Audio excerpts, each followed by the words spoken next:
The night sky trembled with silence. Above the endless plains, the moon rose swollen and red, a burning ember against the black canvas of stars. Its glow bled across the frozen earth, painting the river crimson and casting long shadows that seemed alive with memory. Elders gathered near the sacred fire, their lined faces reflecting both awe and dread. They spoke in hushed voices, reminding one another of the ancient prophecy passed down through countless winters.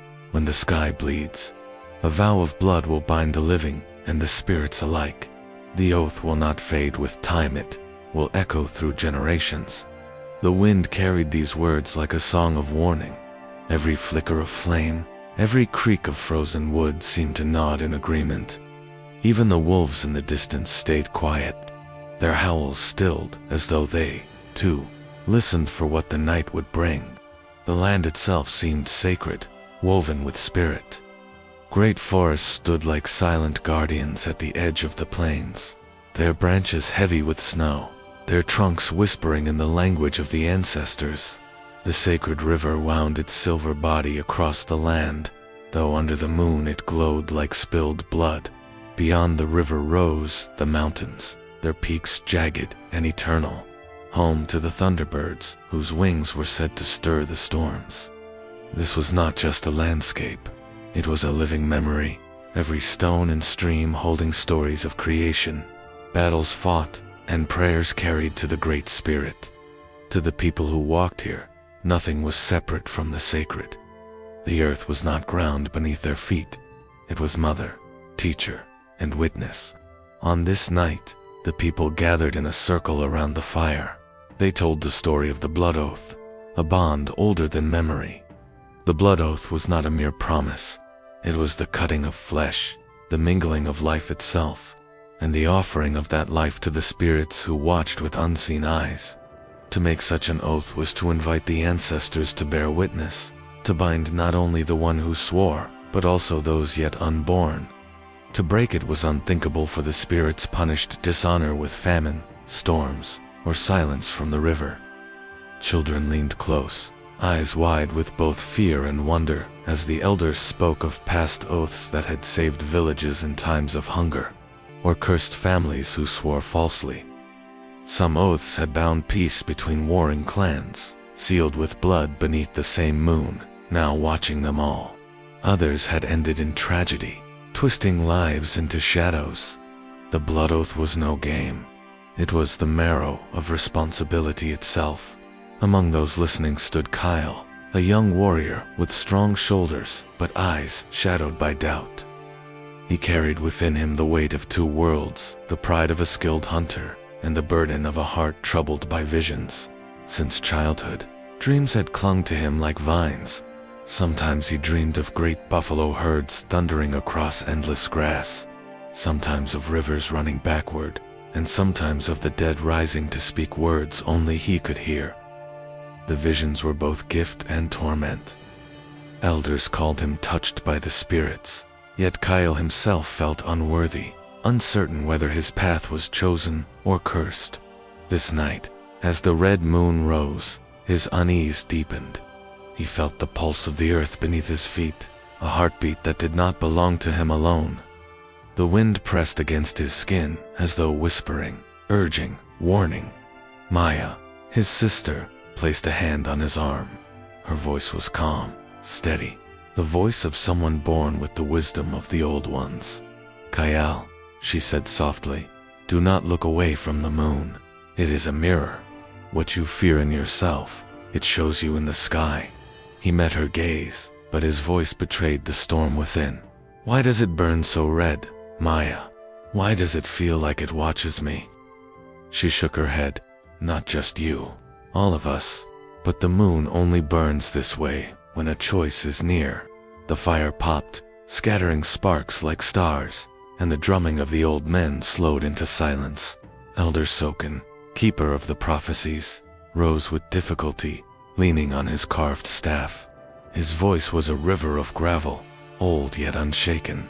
The sky bleeds tonight, he said, eyes reflecting the crimson glow. And when the sky bleeds, so must the people. A blood oath will be called for. One will step forward, and that oath will bind us all. But beware, for blood feeds not only the living, but also the spirits who hunger in silence. A murmur rippled through the circle. Fear, curiosity, the unspoken knowledge that the prophecy had come alive. Kyle's chest tightened. Though the elder had not named him, something inside whispered that the words were meant for him. He tried to steady his breathing, but his hands trembled. He felt the eyes of the ancestors on his shoulders, heavier than stone. Later that night, when the fire had dimmed and most had retreated to their lodges, Kyle remained alone on the frozen earth. The moonlight soaked him in its crimson glow. He pressed his palm to the ground and felt the pulse again, stronger this time, as if the land itself awaited his choice. Sleep came slowly, pulling him into a dream heavy with dread. In the dream, the sacred river surged before him, swollen and wild. Its waters were no longer silver, they ran thick and red, foaming with blood. The current roared, carrying broken spears, torn feathers, and the faces of people he knew. Some reached for him, their mouths open in silent cries. Others sank into the crimson depths, their eyes wide with betrayal. Then, above the roar of the river, a voice emerged. It was not human, not animal, but something vast and eternal, echoing through his bones. Your oath will decide the fate of the people, Kyle gasped, the dream shattering into cold night air. His heart pounded, his breath a storm in his chest. The moon hung above, red as blood, and the river below glistened like a wound. The prophecy was not distant anymore. It lived in him, and deep inside, he knew the time to choose would come sooner than he was ready for. The sacred river flowed like a living thread through the heart of the people. Its waters glimmered in sunlight, fed the soil, and gave the tribe fish when the hunts grew thin. Elders said the river's voice could be heard. If one listened at dawn, its currents carrying songs from the ancestors. It was more than water, it was life itself, a spirit as old as the mountains. The people called themselves the children of the sacred river. Their lives turned with the seasons like the endless circle of the sun. In summer, they followed the buffalo herds across the wide plains. In autumn, they held great feasts, giving thanks to the land with dances that lasted until stars faded. In winter, they gathered close to fire and lodge, telling stories to keep the wisdom of the old alive. Every tradition held meaning. Dances were not just dances, but prayers in motion. Hunts were not just hunts, but ceremonies of gratitude. Even silence was sacred, for in silence, the river spirit whispered. Among them, two young warriors often stood side by side, yet could not have been more different. Kyle, the one touched by visions, carried quiet strength. His heart sought harmony, though the weight of his dreams made him restless. When he hunted, he whispered, thanks to the deer. When he fought, he prayed for balance, not victory. Some called him soft, others said he saw deeper than most. Tahu, by contrast, burned with a fire that could not be tamed. Broad-shouldered, fierce-eyed, he laughed at fear and sought glory in every contest. To him, strength was the measure of a man, and weakness an insult to the ancestors. He fought as though every strike proved his worth.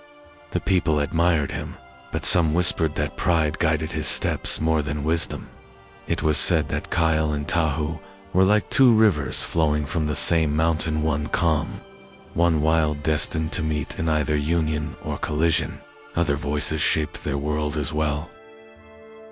Maya, Kyle's sister, was known for her gift with spirit sight. From childhood, she read the patterns of birds in flight, the language of the wind, and the symbols painted by fire's smoke. She was neither warrior nor hunter, yet her voice carried weight even among the elders. She often counseled Kyle, urging him to see the balance between fear and courage, silence and speech. Some whispered she was chosen to walk close with the ancestors. Elder Soken, the keeper of prophecies, was old as stone.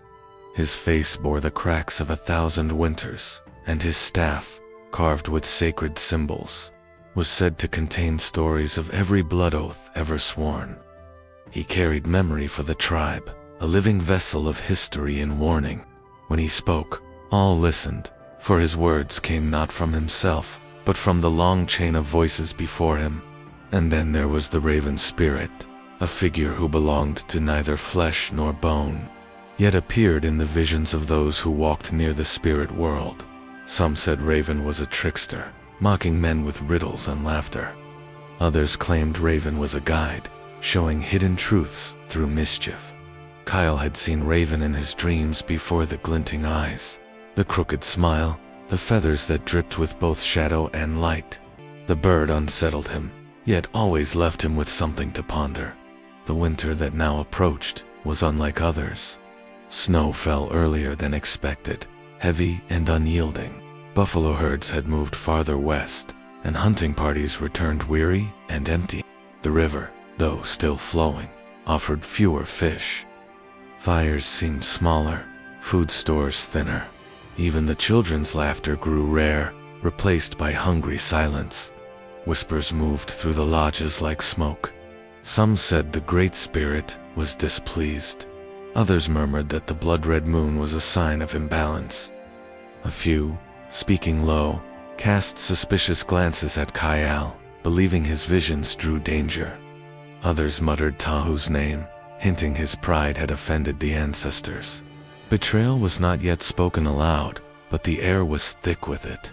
One night, as snowflakes drifted like ghosts across the village, the elders called a council.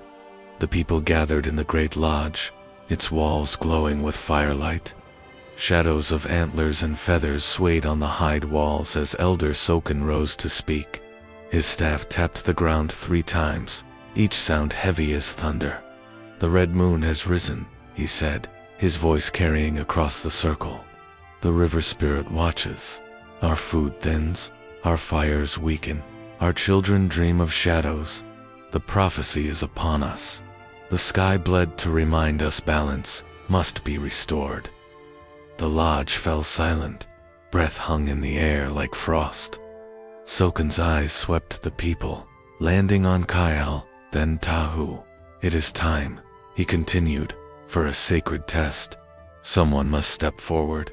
Someone must swear the blood oath. This oath will bind our fate to the spirits, and the spirits will decide if we live or fall." Murmurs rose, fearful and expectant. The word itself, blood oath, struck the people like a drumbeat in their chests. They knew its power, its danger. Kyle felt his stomach twist, as if the river inside him surged. He remembered his dream of crimson waters, the voice that had warned him, "Your oath will decide the fate of the people." His hands shook, though he hid them beneath his robe. Across the fire, Tahu's eyes gleamed with something sharper than fear, ambition. He straightened his back, smirked faintly, and whispered to the warrior beside him, "Then let the spirits see my strength." Kyle heard the words and felt a chill deeper than winter. The fire cracked loudly, as if answering. Sparks shot upward, vanishing into the smoke hole of the lodge, and Elder Soken raised his staff once more. "The choice will come soon," he said, "and when it does, the spirits will not be silent." The circle remained hushed, but in the silence was a weight that pressed against every heart. The blood oath was no longer a tale of the past. It was a demand of the present. And in the shadows, the raven's spirit laughed, a sound only Kyle could hear. The night chosen for the oath came swiftly. The red moon once more hung in the heavens, swollen, pulsing, as though the very sky bled. The sacred river shimmered under its glow, carrying streaks of crimson light across its restless surface. The people gathered along its banks, torches in hand, their breaths rising like smoke into the bitter air. At the center of the gathering, a great fire roared, its flames twisting higher with every drumbeat. The rhythm was steady, relentless, like the pounding of the earth's heart. The singers' voices carried over the water low, deep, vibrating through bone and spirit. Each chant called to the ancestors, each drumbeat summoned memory. The ritual of the blood oath was about to begin. Elder Soken stood by the fire, staff in hand, the light painting his face in shadows. He raised his arms to the moon and spoke in the old tongue, words passed down through centuries. His voice was not alone, carried the echoes of those who came before, voices layered like the wind through trees. Great Spirit, river that gives life, ancestors who walk unseen, he called. Tonight your children come before you. Tonight a vow is sworn, not with words alone, but with blood. Bind us to your will. Protect us, or punish us, as you see fit. The people lowered their heads. Some pressed palms together in reverence, others wept silently. Children clung to their mothers. Why, all knew the weight of what was to come. From the circle, two figures stepped forward, Kyle and Taihu. Kyle's heart thundered in his chest. He felt the cold earth under his bare feet, the pull of the river like a living hand. His visions had led him here. He could not escape what was expected, even if dread pressed hard against his ribs. Tahu walked beside him with a different air. His chin was high, his steps sure, his smile sharp as a blade. He moved not with fear, but with hunger. To him, this was not a burden, but a chance to rise above all others. The fire snapped as they approached. Elder Soken motioned them closer, his eyes heavy with both hope and sorrow. You stand not for yourselves, Soken said. You stand for the people, for the river, for all who came before, and all who will come after. Once you bleed into the waters, there is no turning away. Both young men nodded. A bowl carved from stone was placed upon a stand beside the river. Its surface shimmered with sacred water drawn from the current. The flames reflected upon it as if it were alive. Soken handed each warrior a knife of obsidian, sharp as truth itself. Cut the hand that feeds your bow, that wields your spear, Soken instructed. Let your blood fall into the river, and with it, your oath. The drumming grew louder. The chants rose, winding like smoke toward the stars. The people leaned forward, breaths caught in their throats. Kyle took the blade first.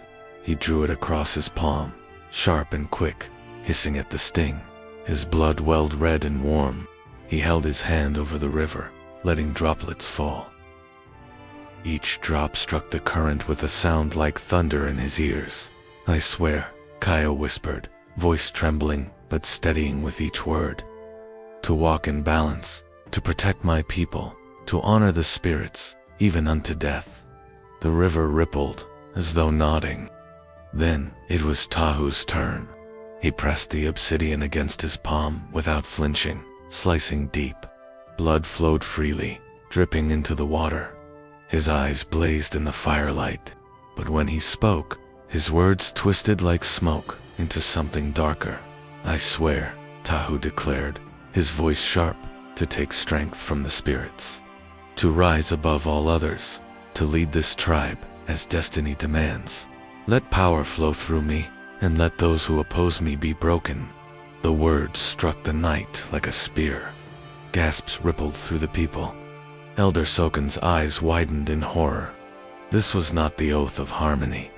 This was the oath of ambition. The air shifted. The fire leaped higher, flames writhing as though alive. The drums faltered, their rhythm lost to chaos. A sudden wind tore across the plain, ripping cloaks from shoulders, scattering embers into the sky.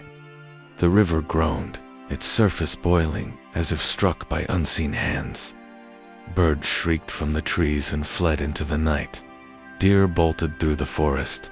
Even the wolves howled in confusion, their cries rising like alarms. Thunder cracked across the heavens, though no storm clouds had gathered. The ground trembled beneath bare feet, rattling stones, shaking the lodges in the distance. Kyle staggered back, his heart seized with dread.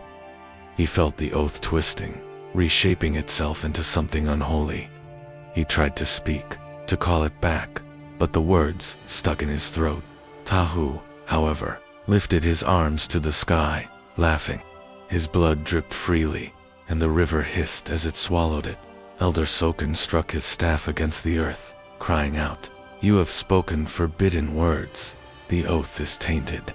But the storm answered louder. The red moon seemed to burn brighter, pulsing as if alive. The fire bent sideways, its flames torn by the wind, and the river surged over its banks. Water spilled like blood across the earth, staining the snow crimson. The people screamed, scattering from the banks. Mothers pulled children close. Warriors tried to hold their ground, but even their courage faltered. Kyle stared in horror as the river itself transformed. Where once silver currents flowed, now only red surged, thick and violent, carrying the reflection of the blood moon above. The prophecy was no longer words in the mouths of elders. It was alive, rising, unstoppable. And the river, once sacred, now looked like a wound that would never heal. The dawn came heavy with silence. No birdsong greeted the tribe that morning, no rustle of deer in the brush. Even the wind seemed to avoid the lodges, as though something unseen had claimed the land. Hunters left before sunrise, spears in hand, confident, as always. Yet when they returned at midday, their faces were pale, and their hands were empty. "The herds have vanished," one whispered, his voice shaking. "The elk scatter before we even see them, as if guided by shadows." That night, children stirred restlessly in their sleep. Some woke screaming, clutching their small chests, crying of shadowy figures that whispered their names. Elders listened with grave faces. Dreams were not dismissed lightly. They were messages, warnings, threads woven by the spirits. But the worst sign came from the river. The sacred river, once abundant with fish, now seemed barren. Nets were lowered and pulled up slick with mud, empty of life. Women wept on the banks, for without the river's gift, winter would be cruel. Kyle felt it in his own bones. The connection he once had with the spirits, the soft hum in his chest when he touched the earth, the warmth in his blood when he gazed at the moon, had weakened. Where there had once been clarity, now there was only static. He feared the oath had been tainted. That night, he sat beside Maya, his sister, who laid herbs upon the fire. Blue smoke rose, curling into patterns that almost formed faces before fading into the night sky. Her voice was steady, but her eyes shone with worry. "The spirits demand balance, Kyle," she said softly. "The oath you took was not heard, as it should have been. Tahu spoke words that should never have been spoken. Something was broken in that moment, and the river bleeds because of it." Kyle clenched his fists. "Then it is my fault for standing beside him. I should have stopped him." Maya placed a hand on his shoulder. "No, this is not yours alone, but the spirits will look to you now. They chose you before the fire and river. They will test you again." Her words weighed heavily, but they also lit a spark inside him. If balance had been broken, perhaps it could be restored. Later, under the cover of darkness, Kyle sought Tahu. He found him near the edge of the village, sharpening his spear by the faint glow of the fire. The gleam in his rival's eyes was not the same as before. It was colder, as if reflecting not the flame of the hearth, but the abyss of something darker. "You twisted the oath," Kyle accused. His voice was low, but the anger beneath it burned. "You called the spirits not for harmony, but for your own power. Now our people suffer." Tahu laughed, short and bitter. "You speak of harmony, but harmony does not feed a hungry child. Strength does. If the spirits favor me, it is because I asked for what our people truly need: power to rule, power to survive. You do not ask the spirits for power," Kyle snapped. "You walk with them, or not at all." Their words struck like arrows between them. Tahu's hand tightened around his spear, but he did not rise. Instead, he leaned closer, voice dripping with menace. "Be careful, brother of blood. The oath binds us both. If you try to undo what was spoken, it will be your blood that answers."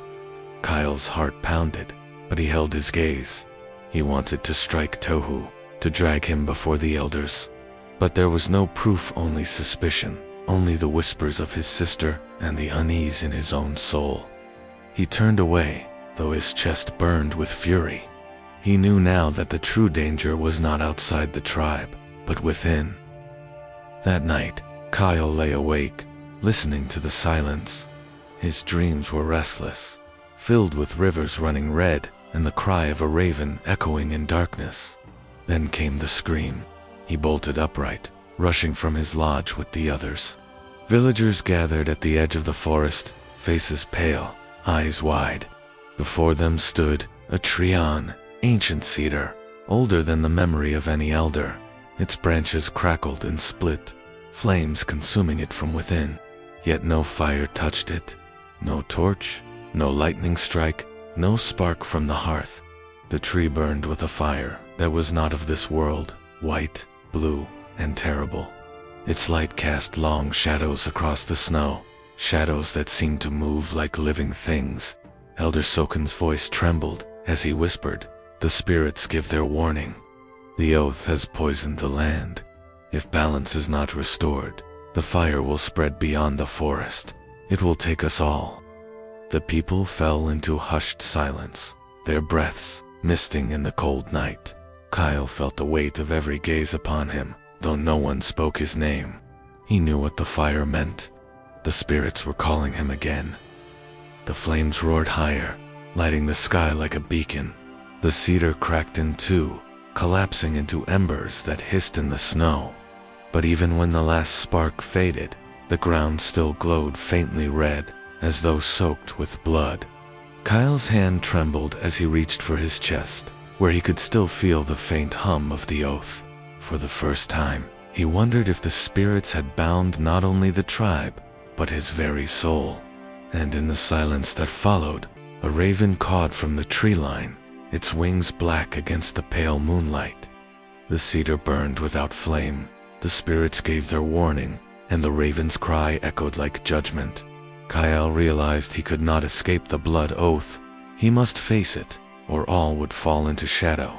What would you do if your brother in blood turned the spirits against you? The first snow of winter had fallen thick and heavy, muffling the sounds of the village. Kyle walked alone along the frozen river, his breath rising in white plumes, each step a whisper of intent. The cedar's ghost fire still lingered in his mind, the way it had burned without flame, a warning that he could not ignore. The spirits were restless. The oath was not yet undone. He had heard whispers among the elders that guidance could come through a vision quest, a journey of spirit and blood, undertaken in the deepest night, in the silence between the heartbeat of the earth and the sigh of the wind. Kyle knew the time had come. He chose a small clearing near the riverbank, where the moon's crimson reflection turned the ice into a mirror. He knelt, drew a circle of ash, and began the ritual of fasting and prayer. He cut his palm lightly, letting drops of blood fall upon the snow. Each droplet hissed as it touched the frozen ground, a sound that seemed both warning and invitation. "Great Spirit," Kyle whispered, voice trembling with reverence, "show me the path. Reveal the truth that hides in shadow. Guide me to undo what was broken." He closed his eyes. The wind rose suddenly, circling around him like fingers brushing his skin. The cold seeped into his bones. His heartbeat slowed. He felt himself lifted, though his body remained rooted, and the world shifted. The vision came suddenly. He stood in a place of twilight, neither day nor night, where the snow was blackened and the river ran thick and red. Figures moved in the distance, tribe members hunched with hunger, their faces pale and hollow, children crying silently. Tahu's laughter rang across the frozen land, a cruel sound that turned the blood river turbulent. Warriors followed him blindly, their loyalty to ambition rather than spirit. And then a voice cut through the cold, sharp and mocking. "Blood binds," it said, "but it also blinds." Kyle turned. A raven, impossibly large, perched upon a broken branch. Its feathers glimmered like ink spilled across the sky. Its eyes glowed with mischief and ancient knowledge. "You see what lies ahead," the raven said, voice like wind through hollow reeds. "You see famine, betrayal, the unraveling of all you hold dear. Do you understand yet what it takes to mend the oath? Kyle's throat tightened. I must undo it, he said, voice trembling. But how? What must I do? The raven fluffed its feathers, a sound like rattling bones. Sacrifice. Not merely blood, but choice. One life given freely can tip the scales. One hand offered without coercion. Only then may the spirits forgive and balance be restored. But beware, the path will demand courage, that even your heart may falter to give. Kyle's mind raced. He thought of the tribe, of the elders, of the children whose laughter had faded. He thought of Tahu, whose ambition had poisoned the river and broken the sacred trust. Could a single act his own blood, or another's restore what had been shattered? The raven tilted its head, black eyes gleaming. Do you see? Power taken is not power earned. Strength without respect is hollow. If you do not act, all is lost. But act unwisely, and even the purest blood will feed shadow. Before Kyle could respond, the raven spread its wings, large enough to blot out the red moon, and cawed thrice. Darkness swallowed him. When he opened his eyes, he was kneeling in the snow, but his hand clutched something impossible. Black feathers streaked with red, sticky with what could only be blood. He dropped them, shivering. Each feather throbbed with energy, the pulse of warning that the spirits were watching, judging. The vision was not finished. The path had been shown, but the cost was yet unknown. Kyle staggered back to the village, breathless, his mind heavy with the raven's words. The night was quiet now, but the silence was an omen. He knew he could not delay. The oath demanded action, yet he was not certain what sacrifice the spirits required, nor whether the choice would fall upon him or another. As he neared the council lodge, he saw Elder Soken waiting at the entrance, his staff planted firmly in the snow. The old man's eyes reflected firelight and worry in equal measure. Kyle Soken said, voice low but urgent, "You have been to the river. You have listened. You have seen." "I have seen," Kyle said, bowing his head. "The raven, the river, Tahu's words. I understand only that the oath is broken, and we suffer for it." Soken's gaze hardened. "Suffer, we do, but worse is coming. Tahu has begun gathering warriors loyal to him alone. He whispers of strength and destiny, and some have already chosen to follow his path. He seeks power, Kyle, and in his ambition, the tribe itself may fracture. We cannot face this alone." Kyle felt the chill of dread creep along his spine. Not only had the oath been corrupted, but now the seeds of division were growing within the people themselves. The prophecy was no longer distant. The blood oath had cast its shadow over every living soul. Soken rested a hand on Kyle's shoulder. "You must decide. The spirits will not wait. The raven has shown you what is possible, but the choice is yours alone." Kyle nodded, though his mind was a storm of fear and resolve. He felt the pulse of the river calling him, felt the hum of the land beneath his feet, and the memory of the crimson moon burning above. Outside the lodge, a raven cawed once more from the tree line, the sound carrying across the frozen plains. It was both a warning and a guide. Kyle swallowed, gripping the edge of his cloak. The path forward was terrifying. He had seen the future. He had felt the spirits stir, and now he understood whatever came next would require courage beyond his years, a sacrifice beyond his imagination. The night was not yet over. The storm of destiny had only begun. Elder Soken reveals Tahu has begun gathering warriors, loyal only to him, setting the stage for conflict and testing Kyle's resolve. Winter had arrived in full fury. Snow fell without mercy, covering the plains in a blanket of white so thick it seemed the world had been erased. The wind howled across the sacred river, its icy fingers rattling the lodges and sweeping through the trees like a living thing. Wolves moved in the shadows, circling at the edges of the village, their glowing eyes the only hint of life in the frozen darkness. The tribe, once united, now teetered on the edge of fracture. Hunger and fear had grown as swiftly as the snow, and whispers of Tahu's promises spread like wildfire. Half the people, drawn to his strength and boldness, began following him, hoping that ambition could shield them from the harsh winter. The other half remained loyal to Kyle, trusting the wisdom of balance, the call of the spirits, and the guidance of Elder Soken. Kyle felt the weight of the world pressing down on him. Every step through the snow felt heavier than the last. He remembered the Crimson River, the raven's warnings, the visions of famine and betrayal. He could not stop the cold, the hunger, or the spreading fear. Tahu strode through the village as though he owned it, cloaked in furs and carrying his obsidian-tipped spear. He moved among his followers with a confidence that drew eyes and hearts alike. He spoke of destiny, of power, of the blood oath now twisted to serve him. "The spirits have chosen me," he declared one night in the main clearing, his voice carrying over the wind and the snow. "They have seen my strength. They have heard my words.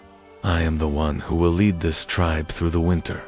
Follow me, and you will survive. Oppose me, and you will vanish like shadows in the storm." Some nodded, some murmured agreement. Kyle watched from the edge of the gathering, anger and sorrow rising together. He knew Tahu's claim was false. The oath had been corrupted, yes, but the spirits had not truly chosen him. Power alone could not bind the ancestors. Yet Kyle could not ignore the consequences of inaction. Hunger gnawed at the children, frost bit at the elders' faces, and the wolf's cries grew ever closer. His heart ached with the weight of responsibility. The nights became darker. Snowdrifts blocked paths, rivers froze, and the wind howled like a chorus of spirits scolding the tribe. The once clear line between loyalty and fear blurred. People whispered in the lodges, glances darting, suspicion growing like ice over water. Kyle tried to hold the people together. He led hunts, rations, and rituals, offering prayers to the river, the mountains, and the ancestors. But every effort was met with Tahu's shadow creeping closer, his promises of strength undermining Kyle's calls for balance. Guilt gnawed at Kyle relentlessly. He remembered the oath, the way Tahu had twisted it, the river running red. If he had stopped him, none of this might have happened. If only he had spoken faster, acted stronger. Yet here he was, the snow burying both mistakes and hope alike. Maya stayed close, guiding him, whispering of visions and dreams, reminding him that the path of harmony was not weak, it was perilous in its courage. One bitter night, as wind and snow threatened to swallow the village entirely, Tahu appeared at Kyle's lodge. He came, not with words of peace, but with a challenge. His eyes gleamed with the reflection of the blood moon, which had once again risen in scarlet splendor. "Kyle," Tahu called, voice carrying over the howling wind. "Your followers cling to lies and fear. You speak of balance, but balance will not save the tribe from winter. The spirits have already spoken, they have chosen the strongest. You, brother of blood, will face me. A duel, sacred and final, under the blood moon. Life or death. Victory will decide who leads this tribe and whose path the spirits honor." The villagers froze. Even the wolves, lurking at the edges, seemed to sense the gravity of the words. The blood moon cast the snow in deep red, and shadows stretched long, as though the ancestors themselves leaned forward to watch. Kyle's chest tightened.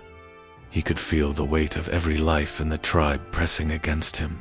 He could see the faces of children, elders, hunters, and hunters' wives, all caught between the ambition of one man and the duty of another.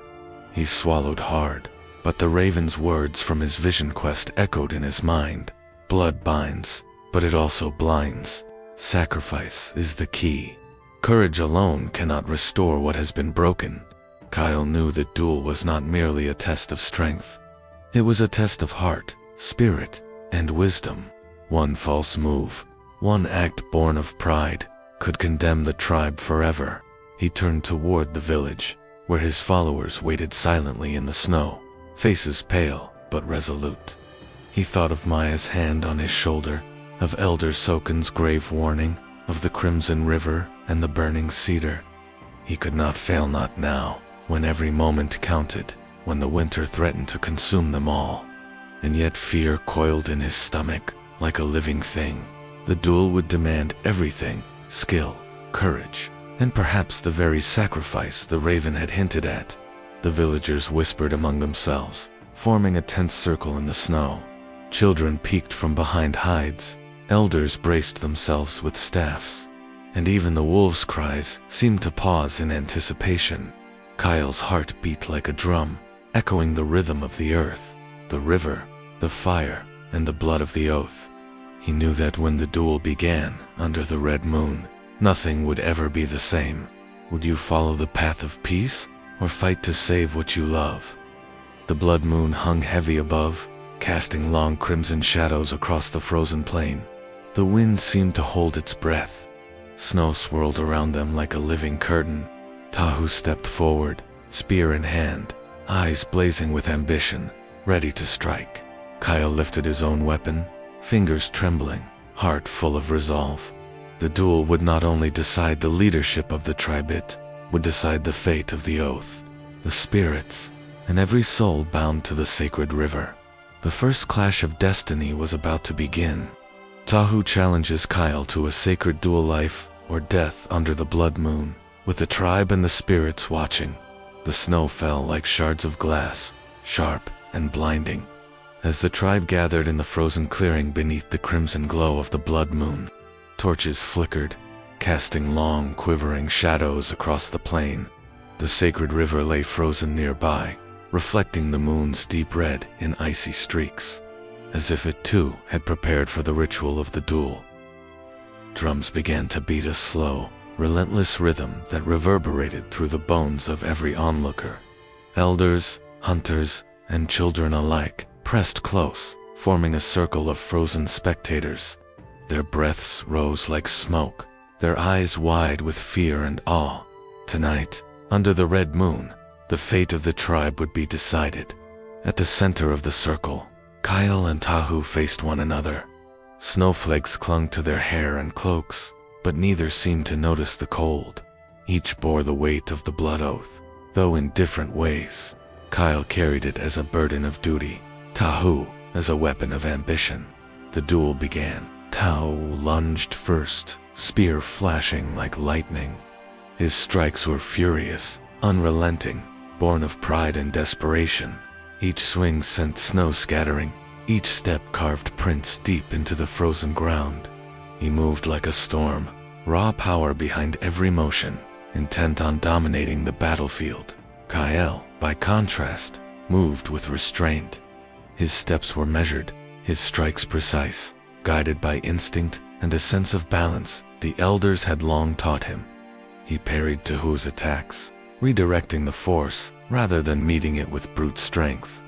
Every movement was deliberate, an echo of harmony against chaos.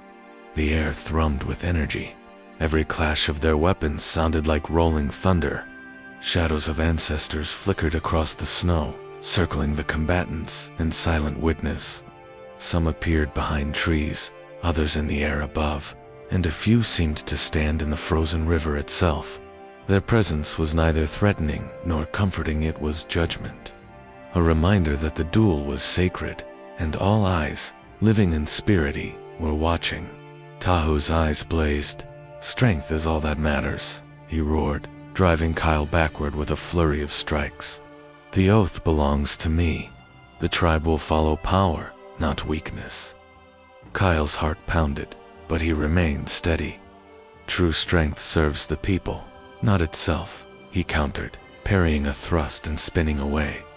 He could feel the spirits whispering in the wind, urging him to resist temptation, to strike only when necessary. For a moment, it seemed the duel was balanced. Kyle's calm countered Tahu's fury, the snow falling steadily around them, spirits circling like a protective barrier. The tribe held its collective breath. Then Tahu did something forbidden. He raised his hand to the sky, invoking the twisted words he had spoken during the blood oath. The air thickened. Shadows gathered around him, stretching unnaturally, darker than the night itself. The river beneath the snow began to bleed faintly red, as though answering his call. Dark spirits twisted and whispering emerged from the shadows, swirling like smoke around the combatants. The tribe gasped and stumbled backward. Some fell to their knees, covering their eyes. The wolves howled in the distance, unnerved by the unnatural energy that had invaded the land. Kayal's stomach lurched. The oath had been corrupted, and now the consequences were real. He could feel the pull of the dark spirits, hungry for chaos, eager to punish the living for Tahu's ambition. The duel was no longer only about skill or courage. It had become a battle of spirit versus spirit, of balance against corruption. Kayal fought with all his might, but not recklessly. He dodged and deflected, calling on the guidance of ancestors, whispering prayers to the river, the mountains, and the Great Spirit.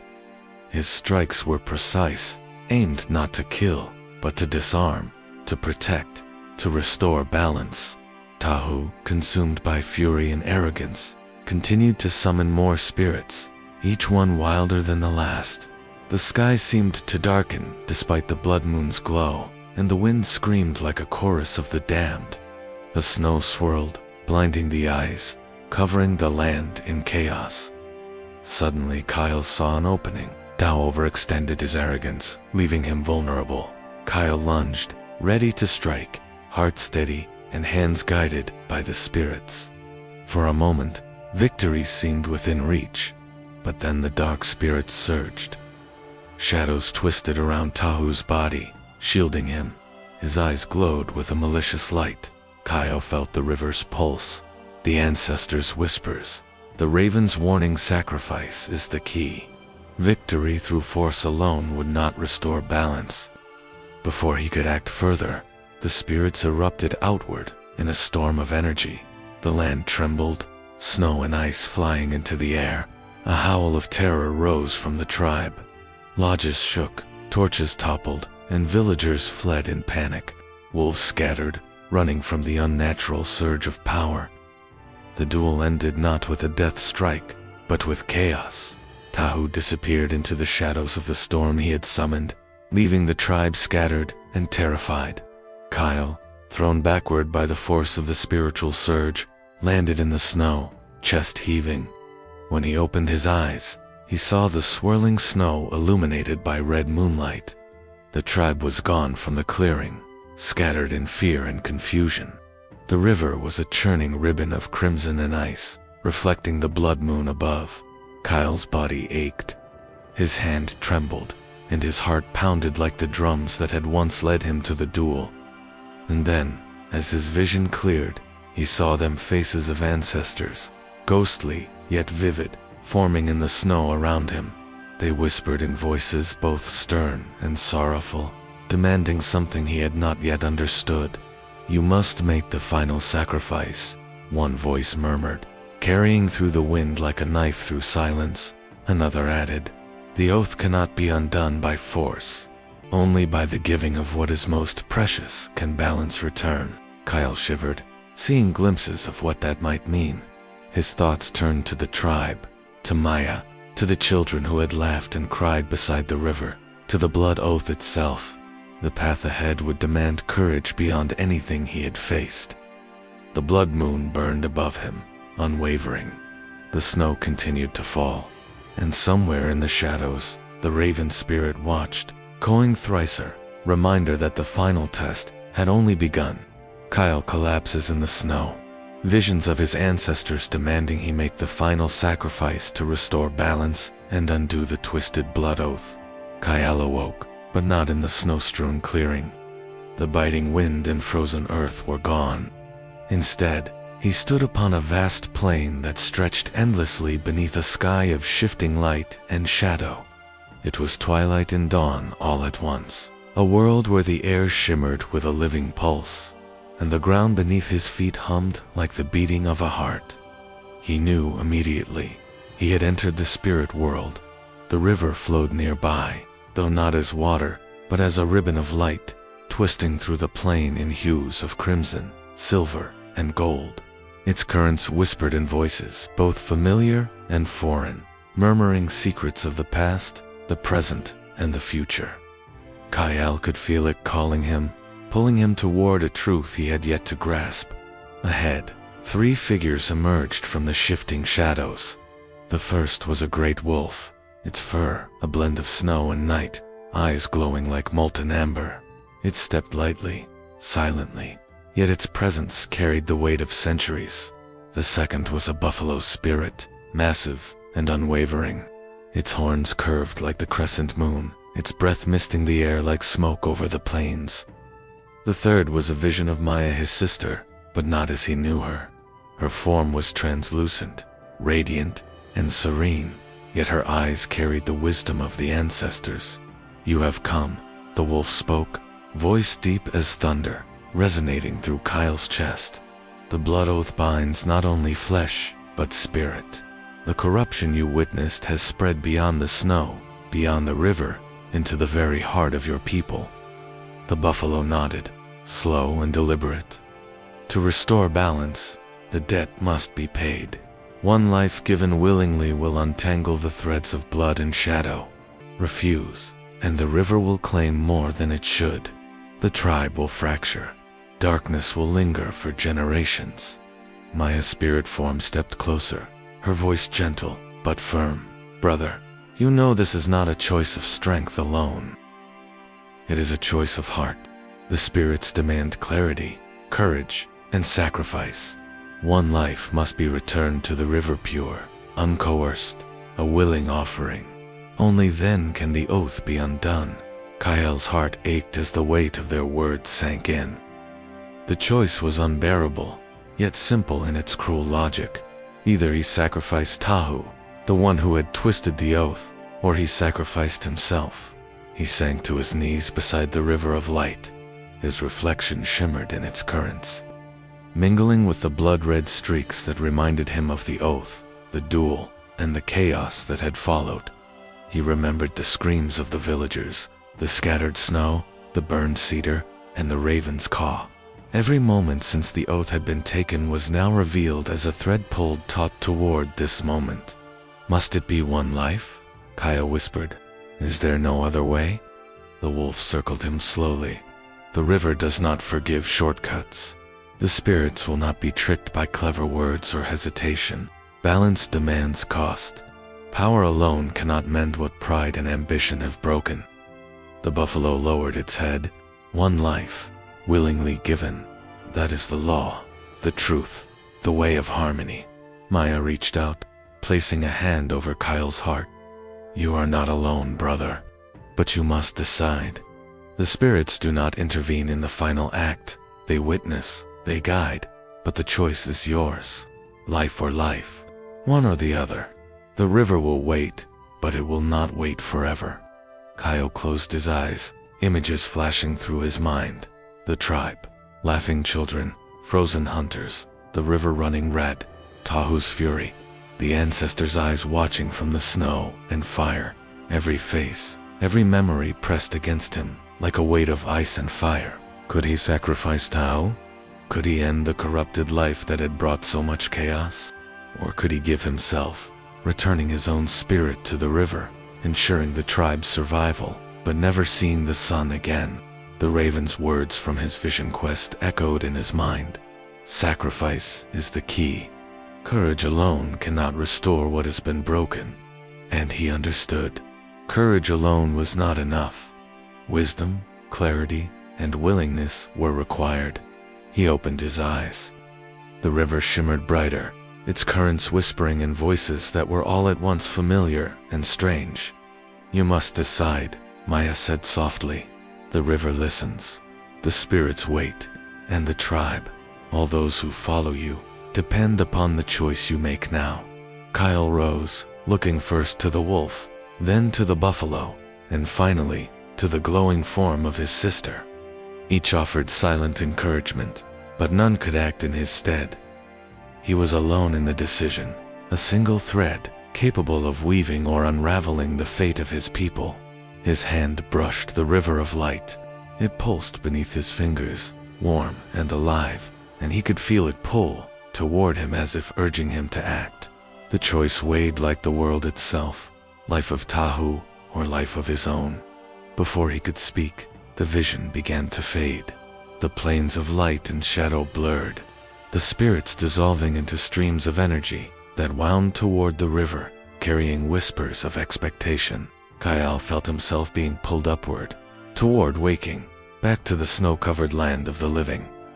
He awoke with a gasp, cold biting through his body, snow clinging to his hair. Yet something had changed. He could hear it faint, at first, then growing stronger, a whispering, flowing voice that carried through the frozen river.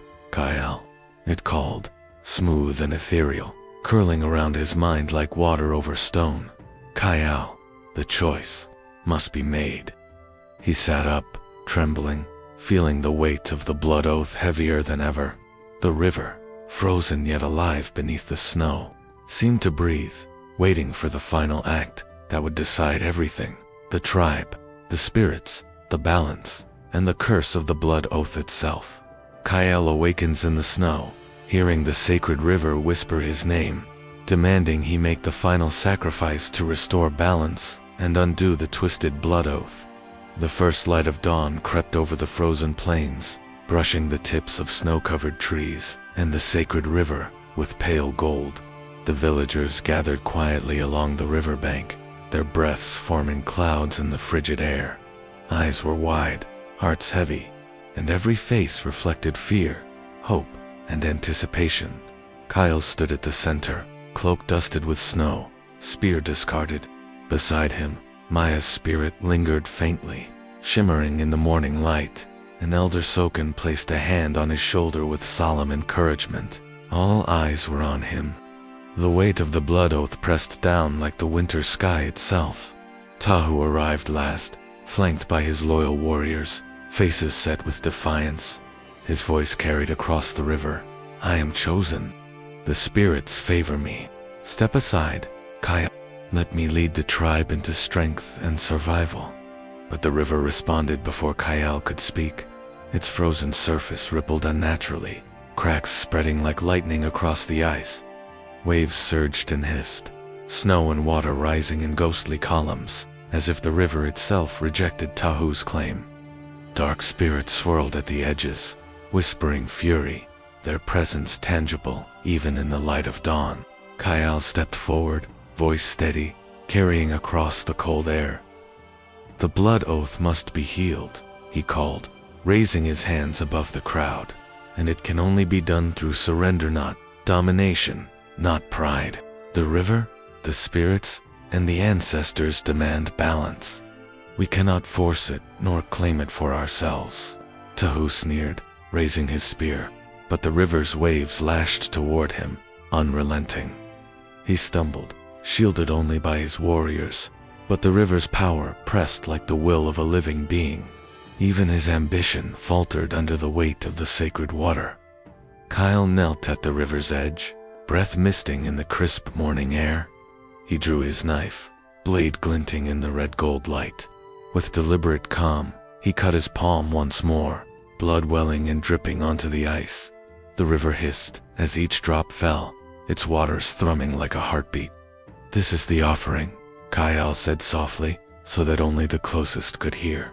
My life, my strength, my spirit, I give all to restore what has been broken.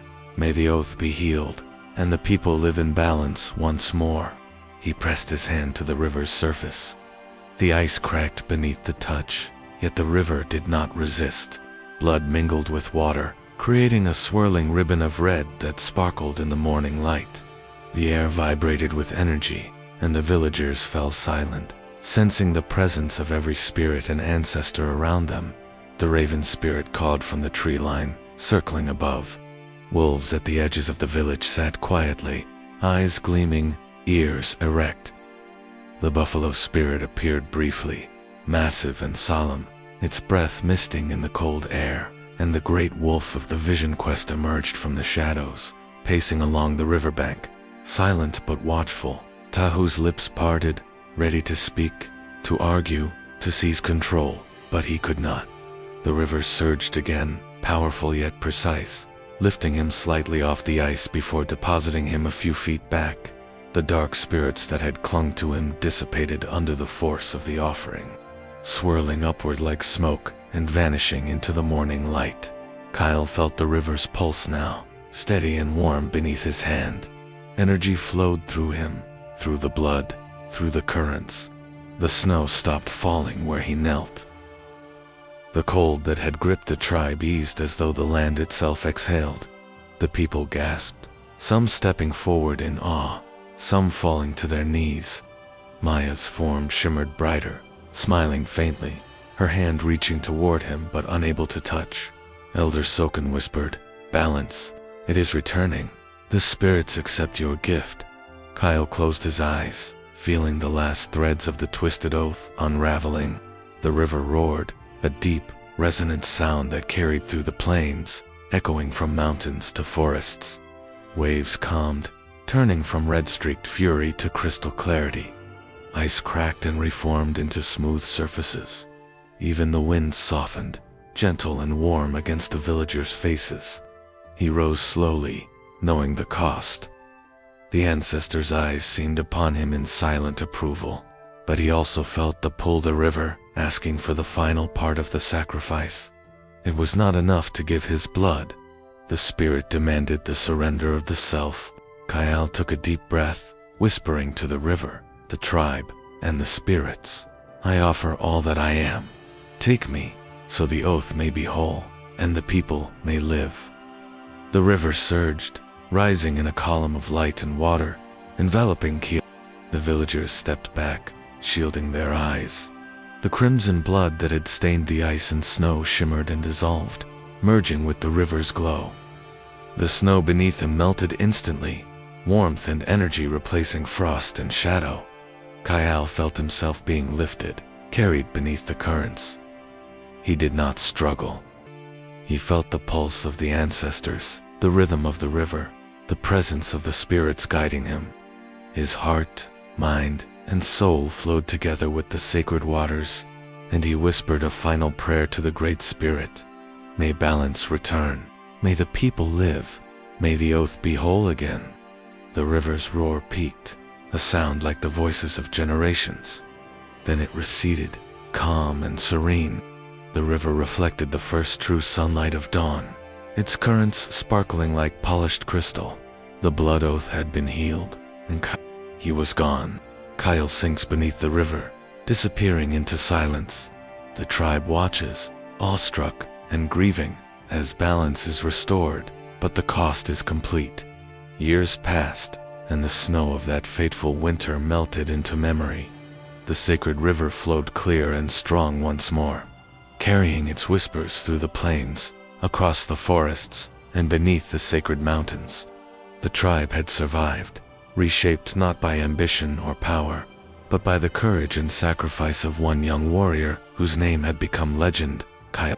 Children gathered at the riverbank, their eyes wide, faces flushed with curiosity and awe. Their fingers traced the edges of smooth stones, and the elders' voices rose in the crisp air, recounting the tale that had shaped their people for generations. Long ago, Elder Soken began, voice steady but rich with reverence. The tribe faced darkness unlike any we had seen. Winter was cruel, spirits restless, and the blood oath meant to protect us all, but broken. But one young warrior, Kyle, gave all he had to restore balance. The children leaned forward, eyes reflecting the sparkling waters. They had heard the story before, yet each retelling carried weight, as though the river itself lent life to the tale.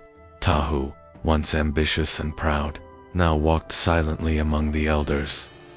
His cloak of arrogance had fallen away, leaving only a man humbled by the consequences of his choices. His voice, once booming and demanding, was now soft and cautious, careful not to disrupt the lessons Kyle had left behind. Though he had survived the chaos, the memory of his own corruption lingered, etched deeply into his spirit. The elders spoke of how Tahu had learned humility, of how even the strongest warriors must honor the oath, the river, and the guidance of the ancestors.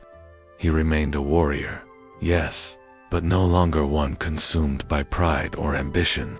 Maya, Kael's sister, stood near the river, her gaze steady and warm.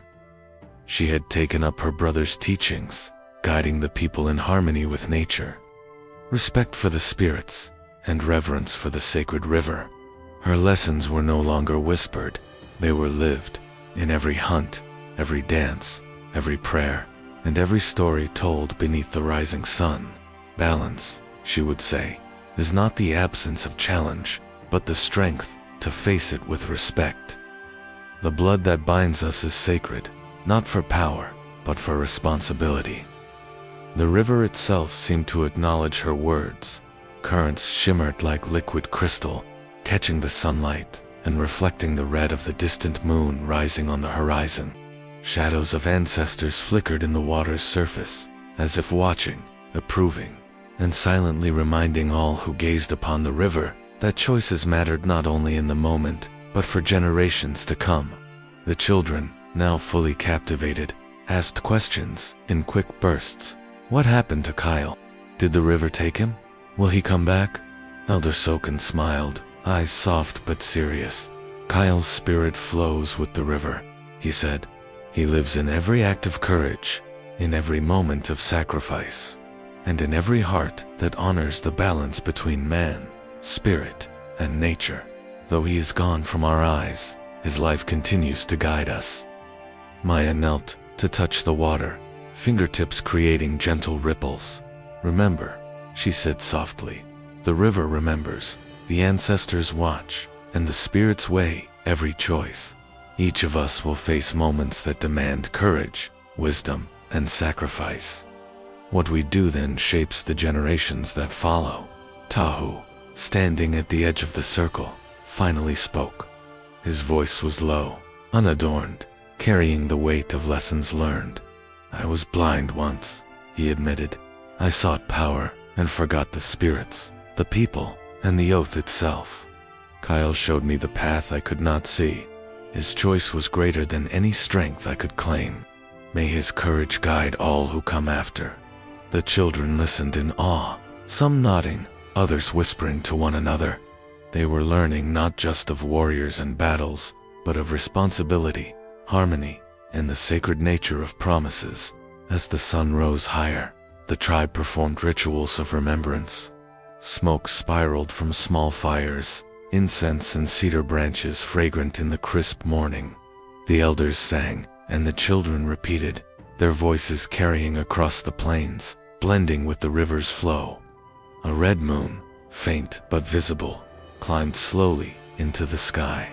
Unlike the blood-red omen of the past, it now glowed with calm and clarity, a reminder that the river and its people had survived the trials of pride, betrayal, and chaos. Its reflection shimmered in the waters, smooth and pure. Maya spoke again, addressing both children and adults. Let this river remind you, blood binds us not in power, but in responsibility. The spirits will watch, and when the time comes, they will test you. How you respond will echo through generations. If the spirits tested you with a choice of sacrifice, what would you choose? The children were silent for a moment, eyes wide, hearts racing with the gravity of the question. Some glanced at their parents, others stared into the water, imagining the currents flowing with the echoes of Kyle's life.